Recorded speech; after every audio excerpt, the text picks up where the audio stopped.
வணக்கம். இது தமிழருவியின் பிரதான செய்திகள் வாயிலாக இன்றும் தாயகம் மற்றும் சர்வதேச செய்திகளுக்குள் உங்களை வரவேற்றுக் கொள்ளும் நான் மலரவன். முதலில் தாயக செய்திகள்.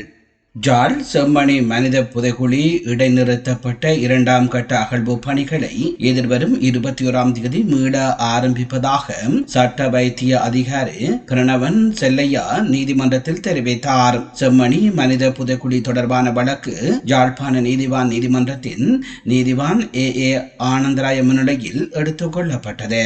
இதன்போது செம்மணி மனித புதைகுழியிலிருந்து இதுவரையில் 65 எலும்புக்கூட்டு தொகுதிகள் முழுமையாக அகழ்ந்து எடுக்க எனவும் தடயவியல் அகழ்வாய்வு தளம் ஒன்றிலிருந்து 63 எலும்புக்கூட்டு தொகுதிகளும் தடயவியல் அகழ்வாய்வு தளம் 2 எலும்புக்கூட்டு தொகுதிகளும் என மொத்தமாக 65 எலும்புக்கூட்டு தொகுதிகள் அகழ்ந்து எடுக்கப்பட்டுள்ளன எனவும் நீதிவான் ஏ ஆனந்தராய மன்றில் வெளிப்படுத்தியிருந்தார். 2ஆம் கட்ட அகழ்வு பணிகள் தொடர்பான இடைக்கால அறிக்கையும் நீல நிற புத்தக பையுடன், அதாவது யுனிசெப் நிறுவனத்தின் புத்தக பையுடன் மீட்கப்பட்ட சிறுவனின் எலும்புக்கூட்டு தொகுதி என சந்தேகிக்கப்படும் எலும்புக்கூட்டு தொகுதி தொடர்பான அறிக்கையை மன்றில் சமர்ப்பிக்குமாறு மன்று அறிவித்திருந்த நிலையில் சட்ட மருத்துவ அதிகாரி பிரணவன் செல்லையாவுடைய அறிக்கையும் தொல்லியல் பேராசிரியர் ராஜ் சோமதேனவருடைய அறிக்கையும் மன்றில் சமர்ப்பிக்கப்பட்டன. இது தொடர்பான சுருக்கமான விவரங்கள் மன்றுக்கு நீதிவானால் வெளிக்கொணரப்பட்டன.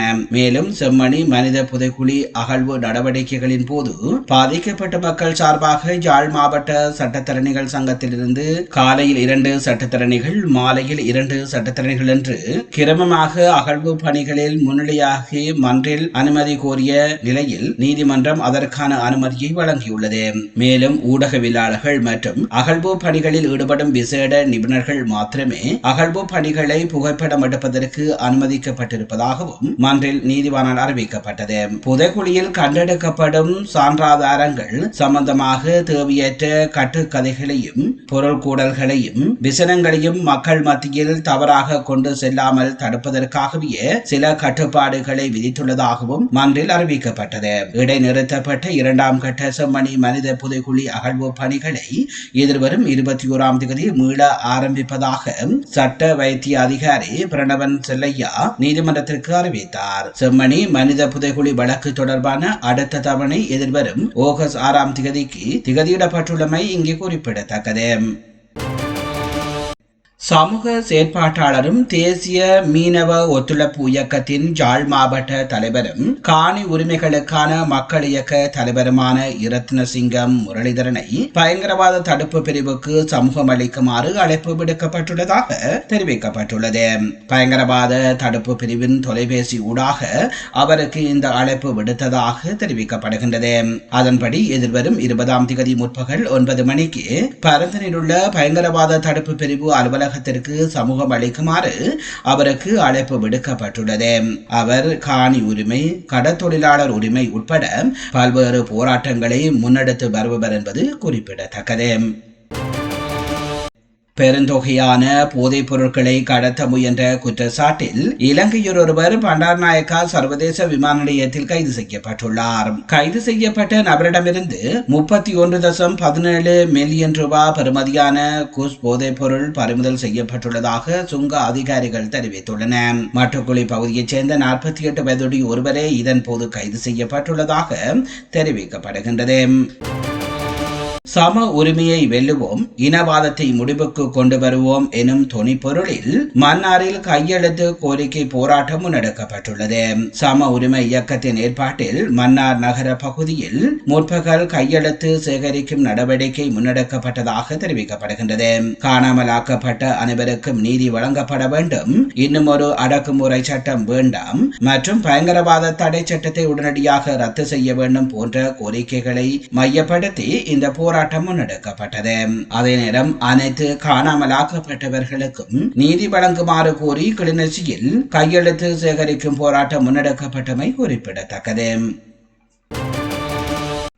செங்கலடி மற்றும் வாழைச்சினை பிரதேச சபைகளின் தவிசாளர்கள் செங்கலடியிலிருந்து திண்மை கழிவு அகற்றும் உளவு இயந்திரத்தின் மூலம் மட்டக்களப்பு மாவட்ட செயலகத்திற்கு சென்று கவனஈர்ப்பு போராட்டத்தில் ஈடுபட்டனர். தமக்கு வழங்கப்படும் வாகனங்களை வழங்குமாறு வலியுறுத்தி குறித்த இரு தவிசாளர்களும் உளவு இயந்திரத்தில் வந்துள்ளனர். கடந்த காலத்தில் பிரதேச சபைகளின் தவிசாளர்களுக்கு வழங்கப்பட்ட வாகனங்கள் சபைகள் கலைக்கப்பட்டதன் பின்னர் பிரதேச செயலாளர்களின் நிர்வாகத்தின் கீழ் கொண்டு வரப்பட்டது.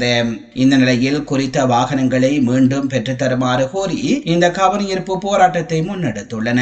குறித்த உளவியந்திரத்தில் மாவட்ட செயலகத்திற்கு சென்ற தவிசாளர்களை உட்செல்ல விடாமல் காவல்துறையினர் தடுத்து நிறுத்தியதாக தெரிவிக்கப்படுகின்றது. எனினும் சில நிமிடங்களின் பின்னர் குறித்த இருவரையும் உட்செல்ல அனுமதித்ததாக தெரிவிக்கப்படுகின்றது. இந்த விடயம் தொடர்பில் மட்டக்களப்பு மாவட்ட அபிவிருத்தி குழு தலைவர் அமைச்சர் சுனில் தெரிவிக்கையில், தாங்கள் ஒருபோதும் பிரதேச சபைகளின் தவிசாளர்களின் வாகனங்களை பெறவில்லை. அவர்கள் ஊடகங்களுக்கு இதனை பெரிதுபடுத்தி காட்டுவதற்காக இவ்வாறு செயல்பட்டனர். அவர்கள் கழிவு அகற்றும் வாகனத்தை இவ்வாறு பயன்படுத்தியமை துஷ்பிரயோகம் ஆகும் எனவும் தெரிவித்தார். கருப்பு ஜூலை பொது நினைவேந்தலும் விடுதலைக்கான போராட்டமும் குரலற்றவர்களின் குரல் அமைப்பினால் ஜாழ்ப்பாணம் கிட்டு பூங்காவில் எதிர்வரும் 24ஆம் திகதி மற்றும் 25ஆம் திகதிகளில் முன்னெடுக்கப்பட உள்ளன.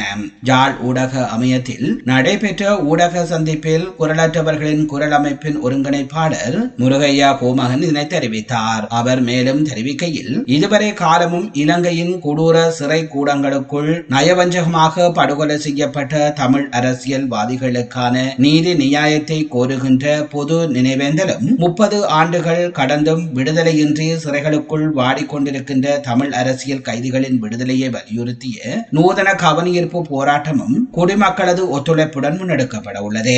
இவ்வாறான அறப்பணிகளை தொடர்ச்சியாக மேற்கொள்ளும் பட்சத்திலேயே சமூகத்தின் பேரில் சிறைபாடும் நமது உறவுகளான தமிழ் அரசியல் கைதிகளுக்கு நியாயமும் நீதியும் விடுதலையும் கிடைக்கப்பெறும் எனும் நிலைமை ஏற்பட்டுள்ளது.